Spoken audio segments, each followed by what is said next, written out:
Here I am in my childhood bedroom. That's what it is. This is what my childhood bedroom was. Because recently I've been thinking an awful lot about nostalgia. You're probably wondering, why are you filming on a bed with all of these stuffed toys? Are you trying to rip off Jenny Nicholson so that you can finally catch up to her in terms of subscribers? And the answer to that question is yes. But also for another reason. Okay, we're going to get into some real deep H-bomb lore here. But for the first decade of my channel, it was basically just a place where I posted whatever random videos I thought were funny, and let's plays and stuff like that. But I also used to do like a web series that was making fun of video blogs. It was just me with a camcorder messing about. It was silly. In that old video series, I used to have a sequence where I would go to my bed to answer viewer emails, and really it was just a way of using all the jokes that I thought of that had nothing to do with the rest of the theme of the video. Basically, it was just a technique used to justify doing something completely unrelated to what people actually wanted or expected. And so I'm using it now for a different reason, which is nostalgia, because sitting on this bed with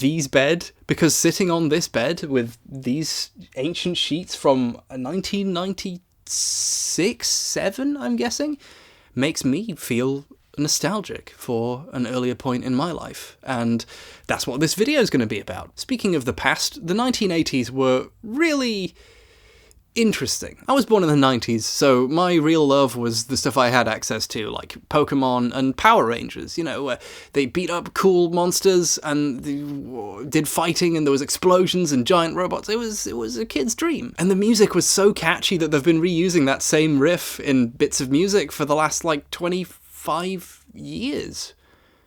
Oh, wow.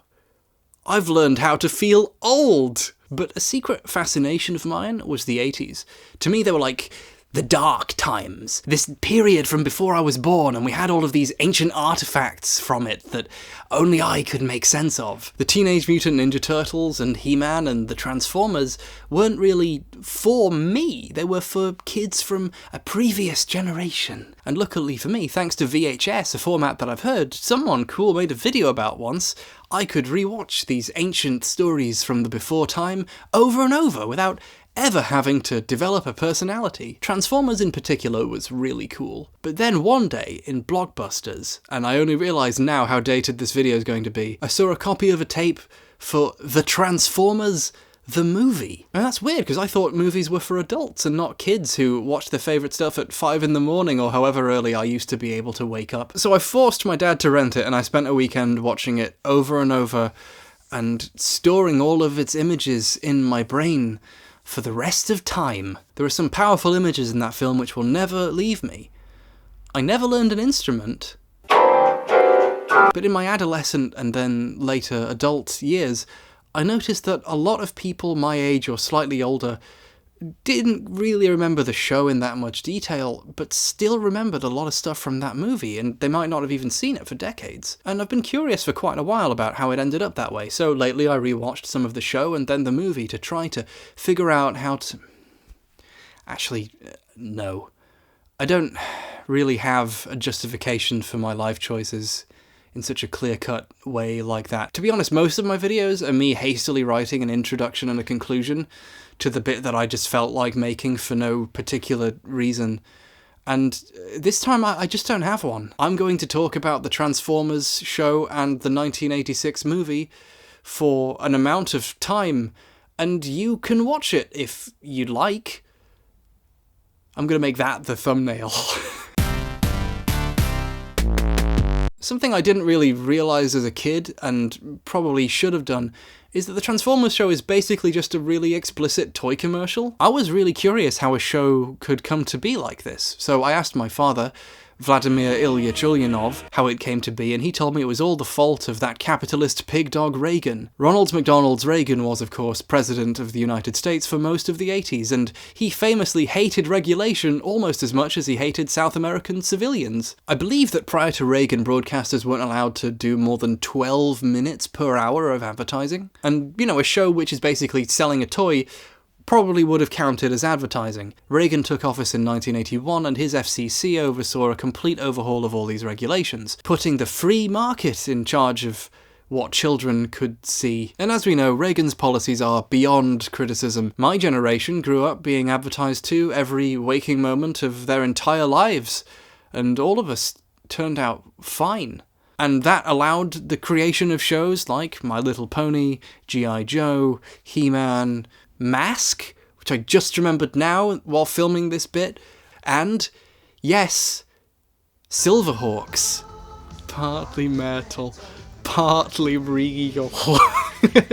I mean the Transformers. These robots fight every episode, and then at the end, the status quo is usually restored, and maybe another robot turns up who can show off their amazing new abilities.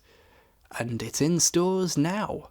And by now, I mean 30 years ago. Oh my god. I think the go-to example from this, of the episodes I watched, is the one called Bot. Okay, there's this one robot called Bruticus, who's like a big, really powerful robot, who's way bigger than all the others, because he's actually made of 5 smaller Decepticons, and they all team up and go, nah. He's the most powerful one. He's just this utter destructive killing machine.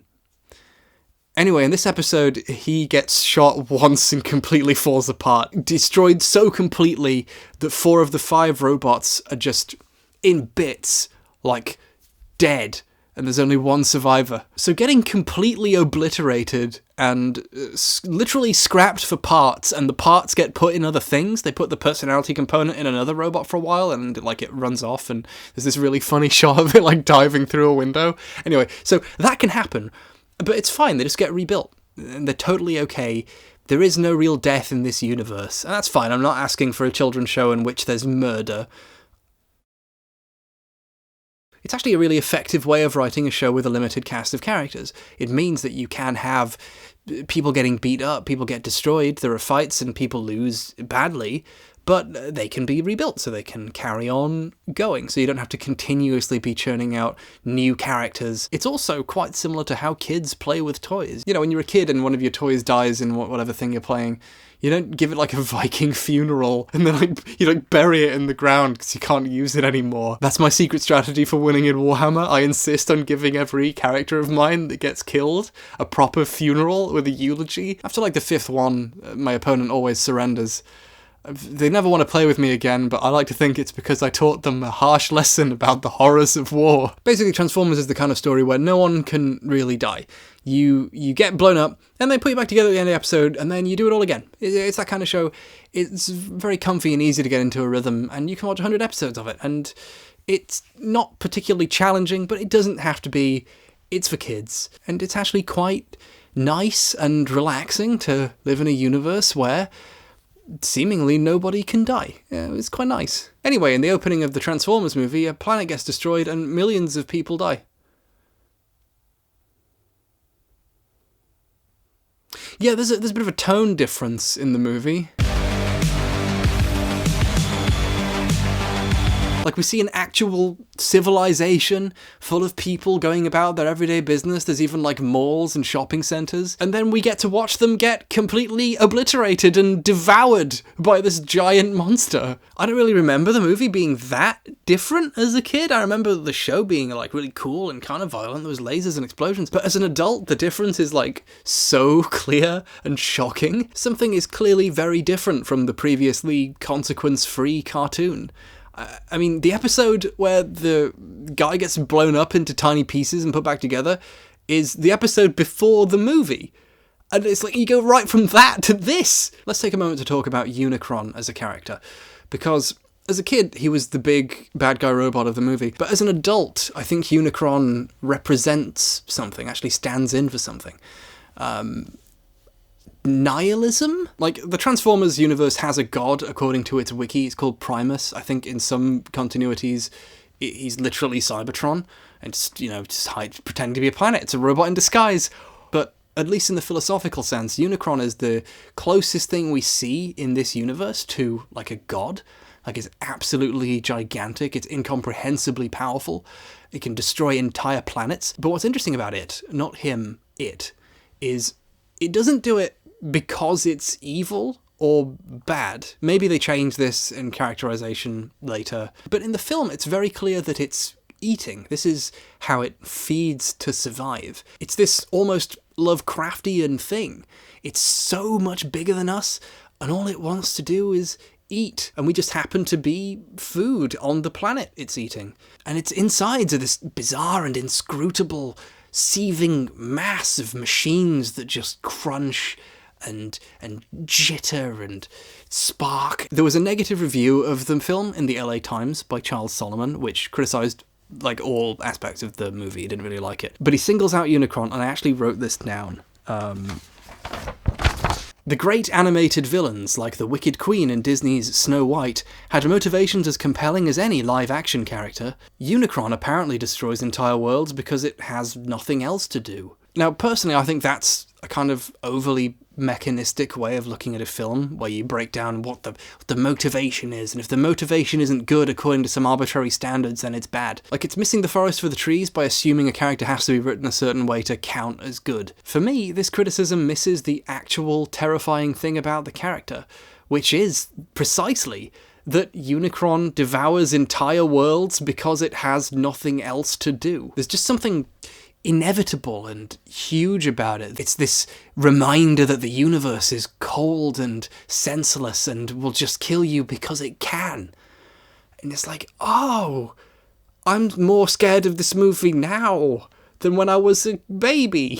The character Unicron most directly evokes, and by evokes I mean ripped off, they definitely just stole it, is Galactus from the Marvel Comics continuity universe thing. Look out for him in Phase 12.5, movie 103, Avengers: The Return of Jafar. Stan Lee and Jack Kirby came up with Galactus in 1966, way before Unicron. Unicron's human form has horns that kind of resemble Galactus's headdress thing. That might not be intentional, but I hope it was, because the rest of the character was clearly taken from that as well. Galactus is a invincible, or almost invincible, whatever, godlike entity that eats planets to survive. In an interview, Jack Kirby wrote this about Galactus. Galactus is a sort of god. He is beyond reproach, beyond anyone's opinion. And this is kind of what I find interesting about Unicron. Its life cycle just involves eating whole planets. It's not got a moral compunction to do it, it's just trying to survive, and it will genocide you.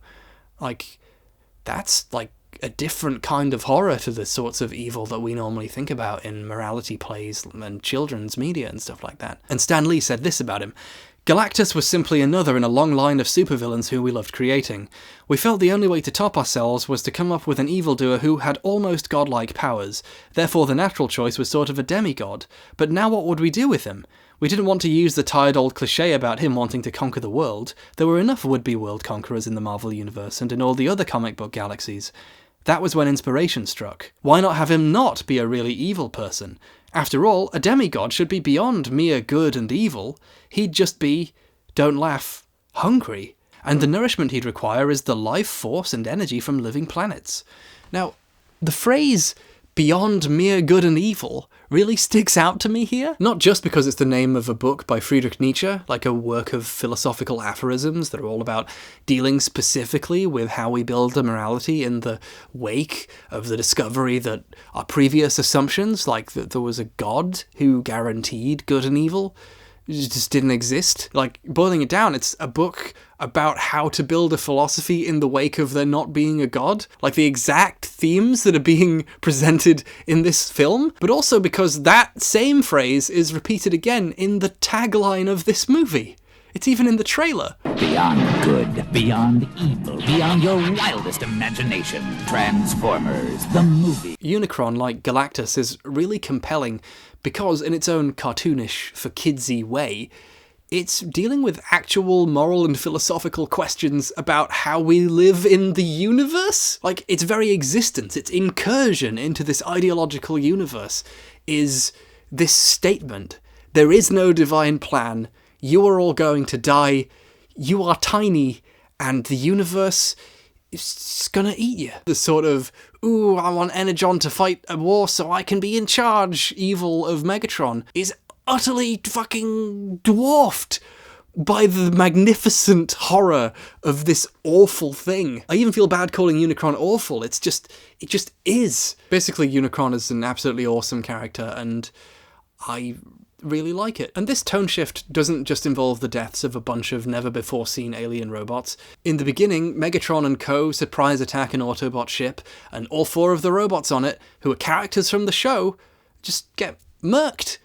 They get Game of Thrones. They just get killed. They die. And then they take that ship and they take it to Autobot City, and there's another big fight, and a bunch of them die. The wiki has a special article just for it. It's the Battle of Autobot City. And there's just like a list of all the characters who died in the first 10 minutes of this movie. Prowl's death is especially shocking. You see smoke emerge from his mouth and eyes and face as he goes out. It's just dead. This is a character from a show that you spent 2 seasons going, well, it's okay, they get put back together, it's fine.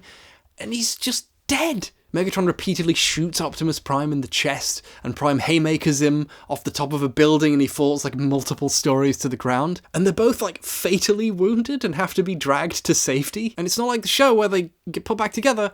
Optimus Prime dies.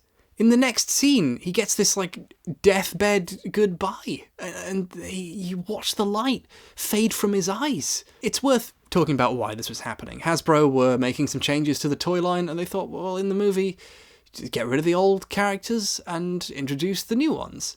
Now, it's worth noting, they didn't have to do it like this. They did not have to murder all of the characters. They could just have them be retired, or disappear, or drive off into the sunset, but they get destroyed horribly. And there is something still, even to me now, genuinely quite sad about this scene, especially after having just watched the show. We had 2 seasons of silly cartoon fights with Megatron, and this time they just murdered each other? The father figure of the show is just gone, and there isn't really anyone left to take his place.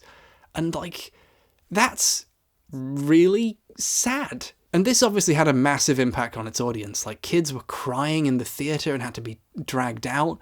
There were tons of complaints. Flint Dill has gone on the record as saying that, he didn't really think it would have this kind of impact. I'll get somebody saying, how come you killed Optimus Prime? I cried when you killed Optimus Prime. But the real answer is that we didn't know that he was an icon. It was a toy show. We just thought we were killing off the old product line and introducing the new products. And, Optimus Prime was one of those guys. They didn't think that they created a cultural icon.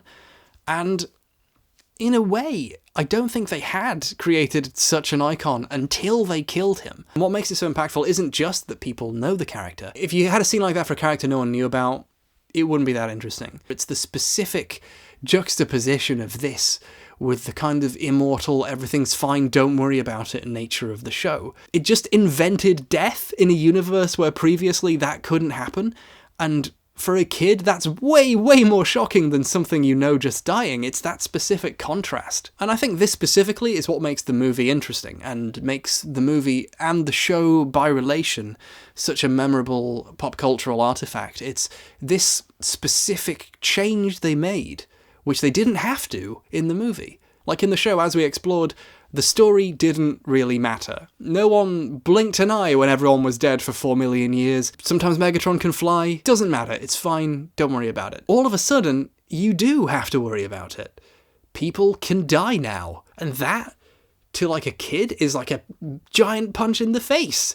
It's oh God, there's a real world out there with consequences, and I have to live in it. For me, the introduction of Galactus and the death of Optimus Prime are the actual beginning of the story of Transformers. There are actual real big problems and not just these silly cartoony villains that you have to face. There's this existential dread you have to somehow deal with, and the people you look up to can go and just be gone, and you might have to take their place or learn to make do in a world without them.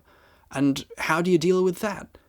And all of a sudden, this silly show about space robots has a meaningful story. And I think that's why I find the Transformers movie so interesting and why I wanted to go back and think about it. I didn't get a pet until I was a bit older. So for me, the first time something that I knew about and was kind of close to me died was the cartoon robot dad. And the narrative of the movie actually explores these really interesting questions and ideas that you wouldn't expect to happen in the Transformers movie. Questions like, How do you deal with the fact that your existence is probably meaningless and everyone you love can and will die? These are like really important and difficult questions that we as humans have been striving to try and answer for hundreds, if not thousands of years. Like, that's basically all Friedrich Nietzsche did until he like went mad and hugged a horse and died. So ideally, the film would, in a perhaps kid-friendly way, explore and maybe try and find some answers to these questions. I said ideally there because it doesn't really. Like, I've bigged this movie up a lot, set up all the things about it that I like and the interesting concepts that it kind of almost explores, but the movie isn't very good.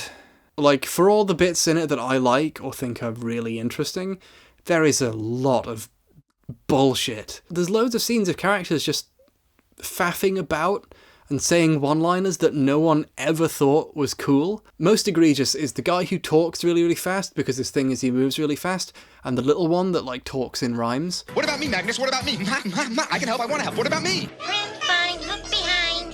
You go wrong way, you fool, I say. Absolutely, positively, definitely. Nobody can get the job done faster than I can. Nobody. I've gone out of my way to not learn their names because I want their existence to slide from my memory as quickly as possible. If you think this film is actually good, it's because you forgot about 75% of it. But the 25% of stuff that's decent, it actually deals with some really interesting stuff sometimes. One scene I really quite like is when Unicron eats 2 of Cybertron's moons, and Bumblebee sets a bomb to detonate while it's being eaten by Unicron and they escape, and then it just isn't affected by the explosion at all, and they get sucked into Unicron and eaten, and they're just gone for the rest of the movie. And you only found out that they didn't die, like, right at the end. It isn't even dented!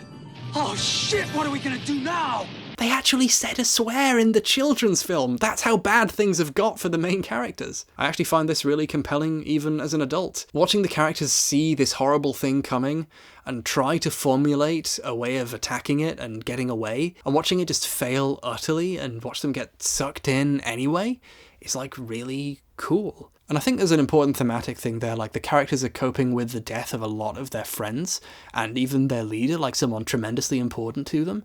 And Unicron, if it represents nihilism or this understanding that life is meaningless, in a really direct, literalized way, the characters are trying to deal with and fail to deal with this gnawing emptiness that tells them that life is pain. And the whole movie is really about trying to escape the pull of these feelings and do something with your life, even though you know that at the end of it you die and maybe all things don't really matter.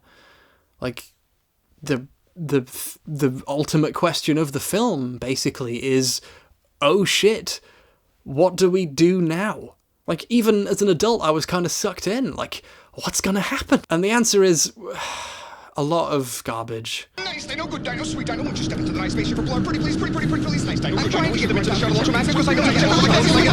Again, I have to assert that on any kind of critical analysis, the movie is bad. Oh, they're gonna mess about for a bit now.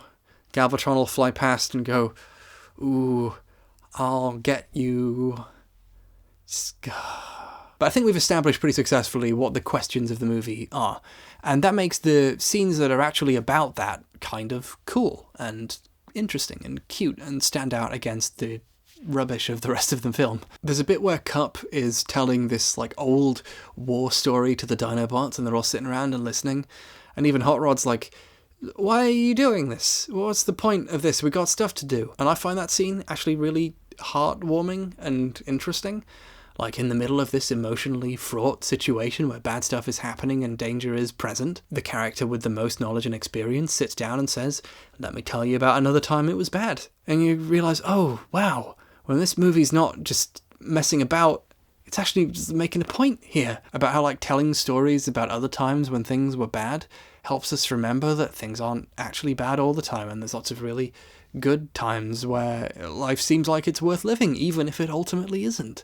And you're like, oh, there's like an interesting point here, and it takes place in a scene where a giant robot soldier is telling a bedtime story to a bunch of dinosaurs. Like, in the context of the movie, Unicron is really afraid of the matrix of leadership for some reason, like it's the only thing that poses a threat to it. And it's clear here what the matrix of leadership actually is. It's all the stuff that the Autobots are doing to continue carrying on, even when it seems pointless and like they can't win. It's all the little things that actually constitute a morality. That stuff is what allows the Autobots to carry on even when all of this bad stuff has happened. And there's the specific thing that it's called the matrix of leadership, and that begs the question of, like, what is leadership? What was the je ne sais quoi that made Optimus Prime the cool guy? And that's being explored here in how the characters deal with this tough situation. And what I find really interesting is that the guy who's picked as Prime's successor is objectively really bad at the specific things required of leadership. Like, Ultra Magnus even says it in the scene, he's like, "But Prime, I'm just a soldier. I'm not worthy. I am not a good successor to you. I'm just a guy who's good at the thing that he does." And he's right. Like, Ultra Magnus makes leadership decisions in the movie, and they always are basically just concessions to the Decepticons that actually make the situation worse. Like, he pulls this clever trick where he lets most of his ship be blown up so that, like, a little bit of it with them on it can escape. And that buys them, like, 5 minutes of time in the movie.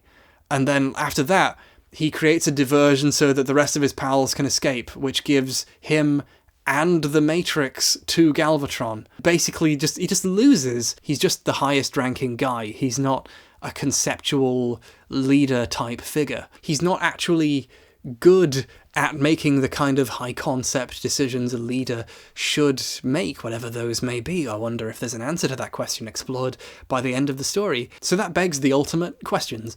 What actually is leadership if it's not just being in charge? And how do we make all of this work? How do we make a positive change in a universe where it often seems hopeless? And this gets explored on the other ship, which also crash lands, but on a different planet. The one with Hot Rod and Cup and the Dinobots on it. So they encounter these piranha-like, Transformer-ish robots. And Cup's like, we shouldn't fight them. Let's do the universal greeting. Don't act hostile. I'll use the universal greeting. Universal greeting? Oh, we're going with this? Ba weep grana weep ninibong. Ba weep grana weep ninibong. What I find interesting about this is the sheer friction between the concept being explored and the way it's being explored. Like, the idea of, in this vast universe with multiple different languages and levels of intellect and consciousness, the idea that there is a universal phrase which to anyone means vaguely, "Hi, I'm your friend," is like super fascinating. Like, the idea of a universe where there is this central conceptual meaning and a way of communicating, like, that's a thing. And it's being explored by the robot saying, "Bwee boo boo boo ba."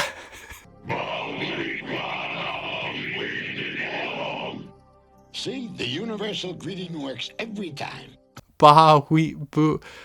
I can't even be bothered to remember it. It's so embarrassing and obnoxious, and it just still makes me cringe. And even as a kid, I was like, oh no, I hope no one's watching me watching this. Like, just, oh god. And it doesn't even work either. Like, they give them the candy, the laser candy, and they run out, and they just capture them anyway. Like, it doesn't work. And this is another, like, cool way that they juxtapose the reality of the story with the kind of silliness of the cartoon. They're like, no, this is real. That childish nonsense doesn't work here. You've got to be realistic. You should have slaughtered those other sentient beings. So they escape, they get on a ship, and they go to pick up the other Autobots, right? And then they have a repeat of the last encounter they just had. Like, they meet this new alien species that might be possibly hostile, and this time Cup's like, let's just fucking shoot them, we got them.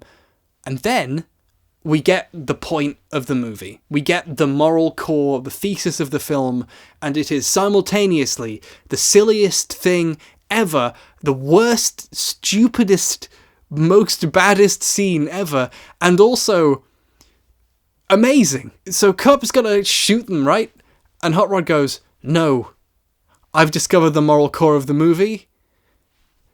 Let's do the universal greeting again. What was that universal greeting again? Never mind, I remember. Ba weep grana, weep ninny bong. And they do it. Ba weep grana weep ninny bong. Ba weep grana, weep ninny bong. And it works.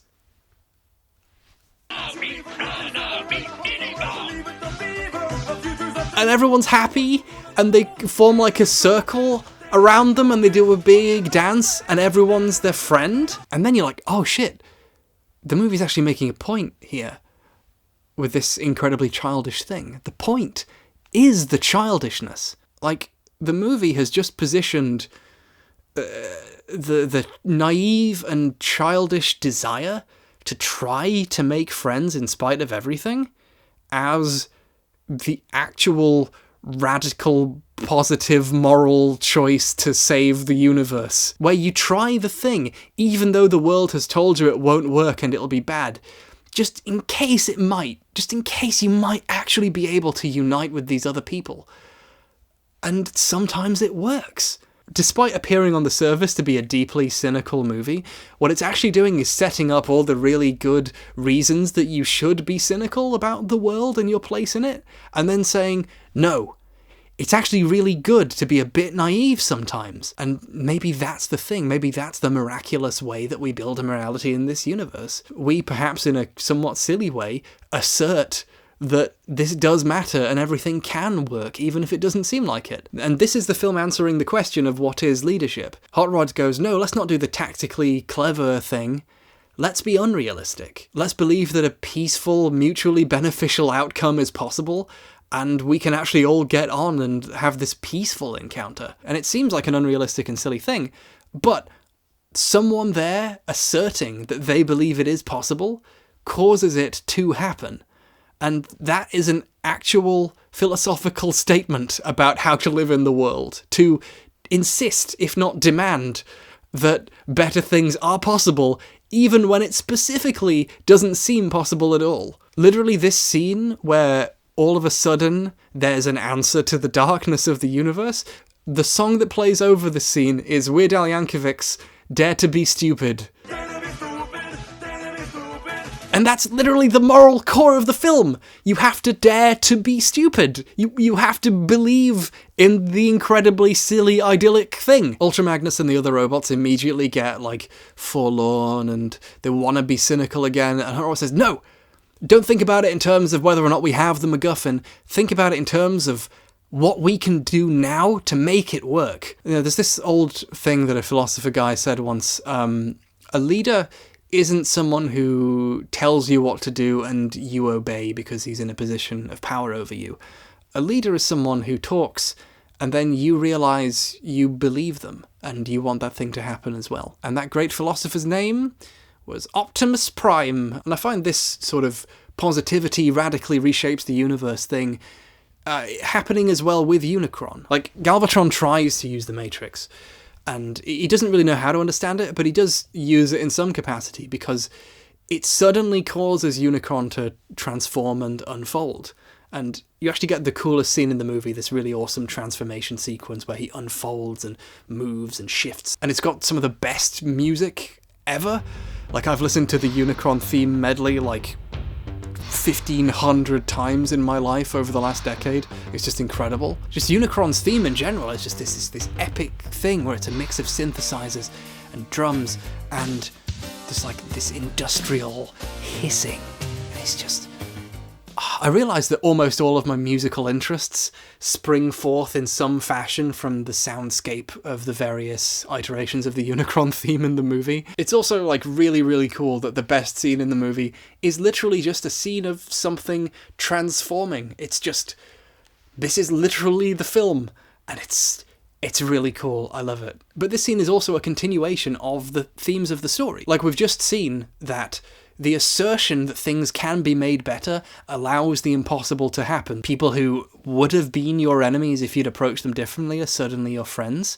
And with the mere application of the belief that something can be done about Unicron, all of a sudden Unicron becomes a comprehensible threat. Unicron becomes mortal in response to Galvatron trying to use the Matrix against him. And I find that super interesting. Like, that's literally the themes of the film. If you believe something can be done, all of a sudden maybe it actually can be. So Hot Rod crashes his ship right through Unicron's eye, and like all of a sudden this basically godlike creature that eats planets and can't be harmed by massive moon-sized explosions and can suck people in even when they're trying to escape, all of a sudden he's like gasping in pain at his eye because it's been smashed apart. And the crash is timed with the first line of Stan Bush's song Dare.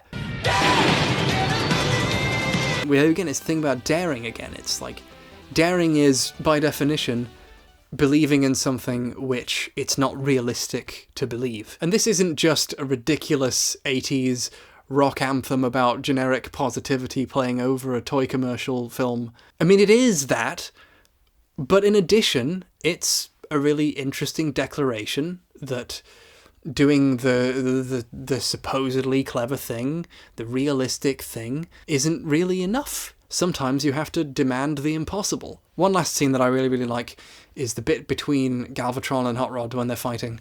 And Galvatron's like, we should probably just come out and be killed by me. I mean, we're all gonna die, right? Come out, Autobot! We all must die sometime. And Hot Rod goes, no, and punches him. Not today, Galvatron. And that exchange sums up the whole movie. You know, the universe is dark and scary, and maybe your life is meaningless, and maybe we're all just sitting around waiting to die, we're all just running out the biological clock, but we're not gonna die today, and things can be made better. And this approach is what causes the Matrix to finally activate and get all glowy and stuff, and he's like, I have the power. That's a different show. I know it's a different show. I was making a reference. Stan Bush's The Touch starts playing, and he gets all glowy, and he transforms, he evolves, and he doesn't hit B, so it's permanent, and he transforms into Rodimus Prime. Arise, Rodimus Prime. Optimus. Like, come on, you almost let me use you to make a really interesting point, movie, and then the main character's apotheosis is to transform into someone called Rodimus Prime. There's a reason no one's taken this movie seriously for 30 years. Oh. And then he holds up the Matrix and Unicron explodes. The power of leadership and hope and unwarranted positivity in a dark universe has successfully vanquished the pessimistic nihilism that encroaches upon us all when bad things happen in our lives. Rodimus Prime discovered the magic of Xanax. Rodimus Prime makes a speech about how, like, now we're going to live in a world of peace where everyone can be a part of this beautiful new world. Just this ridiculously optimistic speech. We march forward to a new age of peace and happiness, till all are one. And it's like, yeah, and then Unicron's head flies past, and that's the end. It just ends on that speech with the music playing, just like that. We beat you, let's all live in peace and happiness forever. Done. Credits, go. Just have a nice day, everyone. I love it. So yeah, it's not really that great a movie. And the scenes that stand out, especially to the kids who remembered it from the time they first saw it, they stand out usually because it was busy killing a character that was well known and important to you. Like, it wasn't impactful because it was good, it was impactful because it was horrifying in, like, a really terrible way for a kid. It didn't really stand out because of its quality, but as an adult, looking back, a lot of the stuff that I didn't really notice as a kid is now really important and interesting to me, and I don't think there'll ever quite be a film that fills this specific space. Like, movies don't kill important characters anymore. Like, Optimus Prime came back in all the reboots of the show, and he does come back later on in the show after this movie. They kind of wussed out on the really interesting thing of having the father figure be just dead forever. But nowadays in movies, really popular and iconic characters rarely are allowed to just stay dead. Like, in a comic continuity now, when a character dies, they'll be back, there'll be a reboot, there'll be more of him, someone else will take his place in everything but the name of that one character. There'll be another Thor, there'll be another Iron Man, and the original one will come back anyway. It doesn't really matter. Like, maybe they'll kill off characters in the Marvel Cinematic Universe purely because the actors do eventually die because they have to be human. But effectively, no one can really die in the ideological universe of these stories anymore because they are the appeal. And the Transformers movie is from an era where you really could kill the principal character at the beginning and do a story about dealing with that. I think the closest a movie has come to the Transformers movie maybe ever is like Logan, maybe. I really liked that movie. I tend to be really not into superhero stuff anymore. Like, they can't really do any meaningful stuff because a lot of these characters have to be around for like this big franchise, and even when someone does get killed off, they usually come back, so I'm just not that invested in the story. So actually having a story where you watch these characters that you have known for a while die, and you know it probably is forever, actually is super meaningful. Like, Logan impacted me in a way I didn't expect, and I think in a way that is true of Transformers, but only really with the benefit of hindsight. Everyone who was a kid when the old X-Men movies were coming out has had time to mature and grow into an adult, and now with Logan go, oh, I understand the mature side of this story. Whereas you can only really appreciate the interesting things about Transformers, the movie, now, decades later, because it happened when everyone was a kid and really not prepared. But at the same time, that makes it more interesting. Like, I find that I keep every couple of years coming back to this movie in some form. This movie is unmistakably a kind of standard hero's journey transition into adulthood thing for Hot Rod. Growing up, I appreciate that far more because, like, I and a lot of the kids who watch this movie have had to mature into adults and encounter some of the emotions that were first brought up for some kids in this film. A lot of people have had to deal with the death of a parent or someone really close to them and learn to cope with that. And it's hard not to, in that process, look back on a movie that is kind of about dealing with those things. Like, in a way, the Transformers movie is more meaningful to adults now than it ever could have been for kids then. I think I find myself coming back to this movie because I never feel like I'm quite done thinking about it, because its meaning keeps changing for me as I keep changing as a person. I, as a person, have grown up and changed a lot in the last 10, 15, 20 years of my life. A lot of things in the world have changed, and in a way, one of the ways that you learn to deal with it and fully appreciate those things is you go back to something that you felt you knew and look at it with the benefit of the new sight that you have. I find that I keep doing this with the Transformers movie in particular. Like 5 years ago, when I was just really into how clever I thought I was, I used to write for this website called smugfilm.com. Like, that was supposed to be a joke, like, haha, we know how silly this looks. But really, no, everyone on that site was pretty smug, especially me. And 5 years ago now, in 2014, I wrote a piece about how the Transformers movie is actually about the Nietzschean ideal, how it's this like radical rebuttal to philosophical nihilism. Like, that was incredibly silly, but there was a time in my life where I genuinely felt that way about the film and felt that way about how to think about the world. And one of the ways that I allowed myself to develop was by reinvestigating what I had previously thought of as just this fun movie that I thought was cool when I was a kid.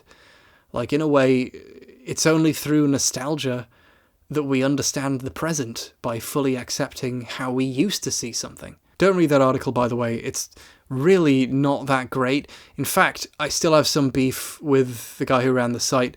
He would edit the articles to be what he thought sounded better, and he would cut a bunch of the words out. Like, I remember my original article being like twice as long, and he like cut out all my favorite bits and reworded some of it, and it just, I don't know, it just kind of annoyed me. Don't read the old article anyway. It was bad before it was edited. We are all, in a very specific sense, undergoing this eternal and never truly finished transformation. We're always becoming something else, and this is one of the ways that we come to understand who we are now, is by looking at the things from our past with the new lens that we have. And, like, that, I think, is the value of nostalgia. You have the ability to look back not just on something from the past, but on how you were in the past. I think a lot of people are nostalgic for movies, not because there's something particularly great about living in the 80s or something, but because being a kid in the 80s when the worst thing that could possibly happen to you that day was the cartoon dad robot died. Like, that is a really nice time to be alive, that we all kind of, on some level, do appreciate more now that we don't have it. We're coming up on, like in a couple of months, the 10-year anniversary of Lindsay Ellis's video about the Transformers movie. She hates it. She thinks it's terrible. Like, 10 years. I wasn't joking earlier in the video where I talked about how old I felt. Like, in a way, this video is, like, a very brief midlife crisis for me, where I look back on how I used to think about some stuff and my old YouTube videos and the things I used to do, and try and figure out where I've changed and where I'm going and what I'm supposed to do. And I think the reason why I turn back to Transformers is because it shouts the loudest and clearest the most valuable message for someone in that state, which is demand the impossible, believe that it can be better even if it doesn't seem that way, and that's how finding the way out becomes possible. And I guess I never really stopped believing in the silly cartoon. I just find better and better ways to intellectualize it. For the first time in my life, I feel old.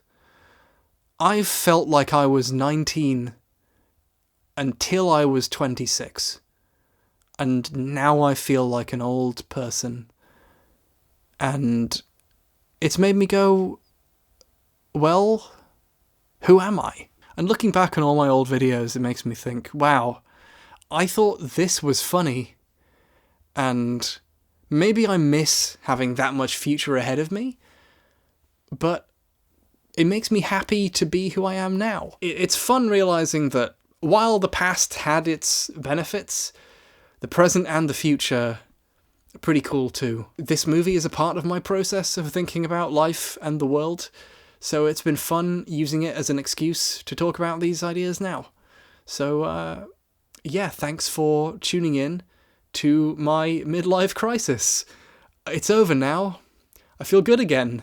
Thank you very much to the people who support me doing this, because I literally couldn't be here doing this without you. So for me now, the Transformers movie is unavoidably about dealing with having to mature into a world where no one really knows what's going on and you have to somehow figure it out for yourself. And that makes the movie interesting to me even now, even though it's measurably bad. I guess the movie was more than meets the eye. Oh my god.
If you dare.